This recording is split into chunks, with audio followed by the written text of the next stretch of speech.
Literally 2 seconds after the last clip from the last video of the 5 things I hate. Check in the description below for that video.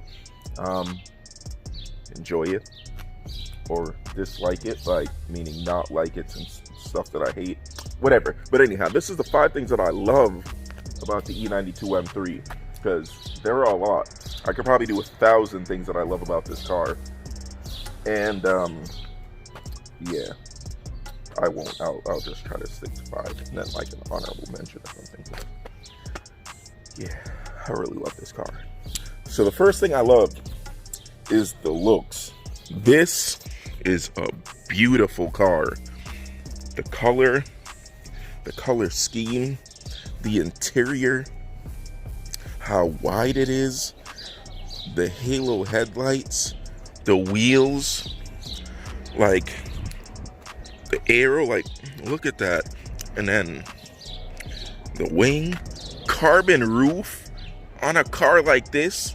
This was like a 20-something. This is like $20-something thousand, and there's a lot of supercar qualities about it for so cheap. Like this, I don't know if this car is like hyped or anything, because I don't really see too many people hype these cars, because people are always like, oh, why would you get an M3? You could get a 335 or a 135. They're so much faster. But the driving experience is nothing like this, which gets into the second thing. The driving experience, oh my god. And I'm also gonna add, you know, like little examples and stuff like that, so you'll get a little clip of my driving experience in this car probably right here. Yeah, now this thing looks, so the camera was probably dude.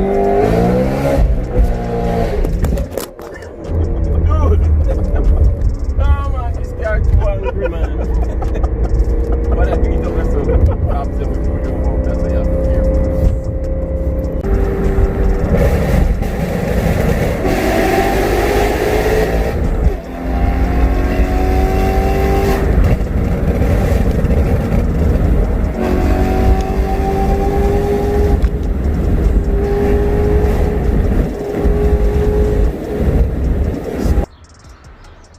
But now that you saw that, the driving experience in this car is amazing. Like, it pulls really good. The E85 made it better. My exhaust and intake made it better as well, and the tune. So it's just like, it's just so much of a great driving car. The steering got a little bit weighted when you put it into sport mode, and it doesn't feel like too like mechanical. Not mechanical, but like how the it doesn't feel fake. So that's one thing that I really, really like. The driving experience of this car is amazing, and it's like no other car I've ever owned. It's like the 350Z that I had, the wide body one in bag. It was similar, but this is just a whole different level, because that car is similar, like body-wise, like it's thick, it's bubbly, it's curvaceous, has wide wheels, a low stance, a low center of gravity, and everything like that. But just the refined drive, like even stock, this thing was bonkers. Like the first time I drove it, I wasn't even in M mode, so it wasn't even its full potential, like how quick the throttle response and everything was. So, and I enjoyed the car so much. Like before this, I never drove a properly working car in M mode. So when I finally did it, I was like, oh my god, this is wow, it's literally the best car that I've ever owned, and I've had quite a few. But yeah, the driving experience, wow, oh my god, it's amazing. And I highly suggest everybody, if not own one of these, drive one, like borrow one, rent one, go to like one of those track things where you can like rent a car and rent one. Like, man, if I could, or one day I'm going to own multiple of these in multiple iterations and different engine setups and stuff like that, because wow. And it's a 6-speed manual. Like, yeah. Another thing I love about this car, which goes hand in hand with the driving experience, is the sound. I don't know if I mentioned that one in the last clip, but the sound is like, man, listen, this thing, it sounds like kind of like an F1 car in a sense, and like a baby Ferrari kind of, because it has that like that bark, like it has like a grunt, but it's refined. So it's like the car is cussing somebody out with big fancy words, sipping a glass of wine, like some Chardonnay or something even. Because this, it's just so hard to describe the sound that these cars make, because it's beautiful. And I'll put a clip right here.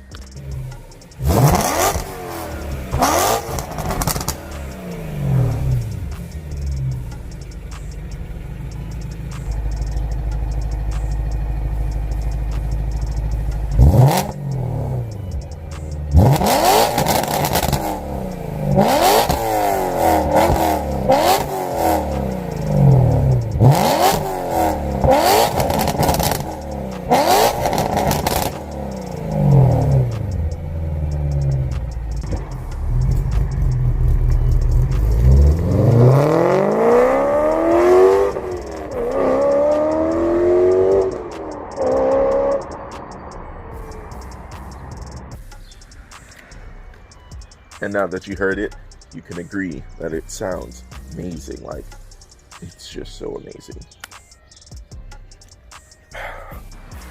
Another thing I really love about this car is it's actually practical.